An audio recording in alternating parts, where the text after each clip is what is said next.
Hi, welcome back to Mighty Motivational. Believing that this podcast will motivate you mightily, draw you closer to Jesus, and set your heart on fire for God. Last episode, number 9, I shared with you that I have a brand new book titled From Multiple Hindu Gods to One God, available on Amazon and BarnesandNoble.com. Although this book covers my spiritual journey from Hinduism to Christianity, but this transformation of mine didn't happen overnight. I was in the wilderness for 30 years of my life, just like Israelites were for 40 years before they could even occupy their promised land. But, friends, can you imagine what was my life like during those years I spent in the wilderness? What kind of trials and tribulations did I face? Who did I call out for help? And where did I seek relief? And last of all, what kind of things I tried in order to overcome my obstacles and hardships while I was still in the wilderness. Let's take a sneak peek right after this music.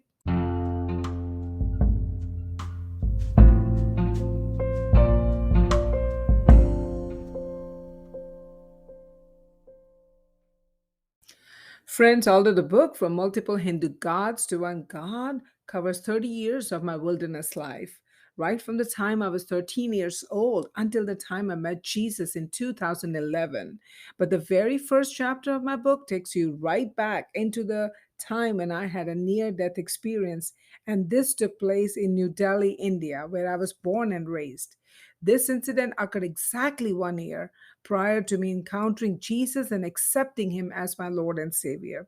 Let me read a few lines from this chapter titled Near Death Experience, and it goes like this. And this is the very first paragraph in this chapter. Even to this day, every time I think of that horrific accident on New Delhi's busiest highway, I shiver with goosebumps and chills. About 12 years ago, I took my young daughters, then aged 5 and 8, for the very first time from the United States to my birthplace, India. Despite the warnings about Delhi not being as safe as it was when I grew up, I was thrilled to be in my home country again. I was beyond excited to introduce my children to India, my mom, and the rest of the family. That excitement was paramount in my mind, but a near death experience that I have relived many times has since replaced many of the good memories from that visit. Now, I would like to read the concluding paragraph from this chapter. It goes like that. This was a turning point. The ordeal that could have terminated me instead lifted me up on the path to find who rescued us that night. And thus, my journey really began back in India, the country of my birth, where I worshiped many gods and dutifully prayed to idols who couldn't hear or see me. I had a lot more searching to do before I found the one God in January of 2011. But when I did encounter him, there was no mistaking it. So, friends, you have to read this chapter in order to know how horrible my accident was and how my children and I were able to survive it. I was so close to losing my life that evening, and so close to losing my children too, into the hands of stranger. Someone came on the scene just a nick of time to rescue and deliver us from the hands of our enemy. And so grab hold of my book and read it by yourself. You'll be so amazed to know all the details of this near death tragedy. Now, moving forward to chapter number 2, I titled it as Childhood Memories. Now, this chapter 2 will give you, as readers, a glimpse of my Hindu religious background, its belief system, culture, and traditions. Along with that, I shared many spiritual questions that I had in my mind right at the age of 9. Can you believe that? Since then, I had so many questions. So I'm going to read a few lines from the beginning of this chapter, and that would include the questions I had at the back of my mind at that time. Many years ago, I was born into the household of a Hindu family in New Delhi, the capital city of India that never sleeps. I was born and raised by my lovely parents, having no pressure from my parents on academics, brought balance and harmony into my life. It also left room for my own pursuit of spirituality. I would ponder questions like, do we truly come back to life after our death, as Hindus believe in reincarnation, which is the rebirth of a soul after death in a new body of either human or non human? And how do we genuinely please gods? and develop a closer relationship with them. These thoughts fostered curiosity in me and made me look for answers in my little world, first as a child and then as an adult. Now, this chapter also concludes with these lines. Both my parents' different perspectives about spiritual matters fascinated me. I observed dad putting all his trust and confidence in Goddess Durga, whereas mom sought out faith healers for solutions to overcome life struggles. But the question remained in my heart was, who should we trust and receive our blessings from? Hindu gods, faith healers, or both? Now that question, it takes the readers right into the next chapter, number 3, titled Who Do We Trust, Gods or Faith Healers? Now in this chapter, I share my struggle trusting both Hindu gods and faith healers at the same time. That was my struggle. So I shed light into various ways my family resolved their problems.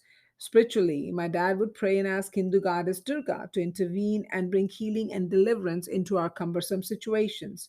Whereas my mom would seek faith healers, whether it be astrologers, horoscope readers, or spiritual doctors, or even gurus, as she believed that they have the divine insight and expertise to resolve our problems. So, what bothered me most was that if Hindu gods were there for us, then why did we have a need to contact faith healers or astrologers?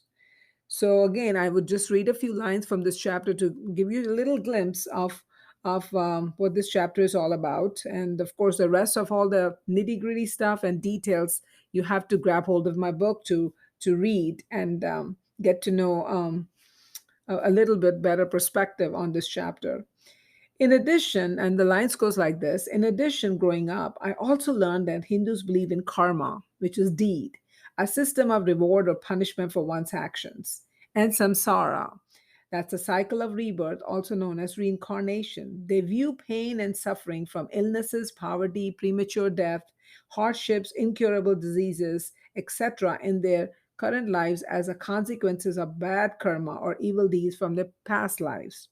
Subsequently, they also believe that the sinful actions of past lives can be worked out in their current lives by doing good deeds and earning merit for a better reincarnation. The ultimate goal for a Hindu is to be liberated from earthly desires and achieve moksha, which is liberation from the cycle of rebirth or reincarnation, which comes after purification of one soul and many births. So again, I'm going to read the concluding paragraph from this chapter, and it goes like that. Neither Hindu gods nor faith believers could resolve our problems. My parents believed we were in some kind of a God given test. Its purpose was to see if we could continue to stand firm in our faith, regardless of our challenges, or given into our fears and give up on our gods. This left me in limbo. Which should I lean on? Faith or fear, since both seemed real? Friends, my faith in Hindu gods was truly tested when I was 13 years old, as the very first infirmity of mine first sprang up, seemingly out of the blue, and totally caught me off guard. I pondered about it and then turned to prayer. This was our way that every time we encountered any kind of situation, we just always would go to our Hindu gods and goddesses and petition our prayer requests to them. And that's exactly what I did. I also reached out to medical doctors to get to the bottom of my problem so I could be cured, but I was told that I had to live with this infirmity for the rest of my life. Can you believe that? There was no cure. So you have to really read to know what this infirmity was and why there was no permanent medical solution to my problem. Even though I felt life didn't play fair with me, I was too young to give up.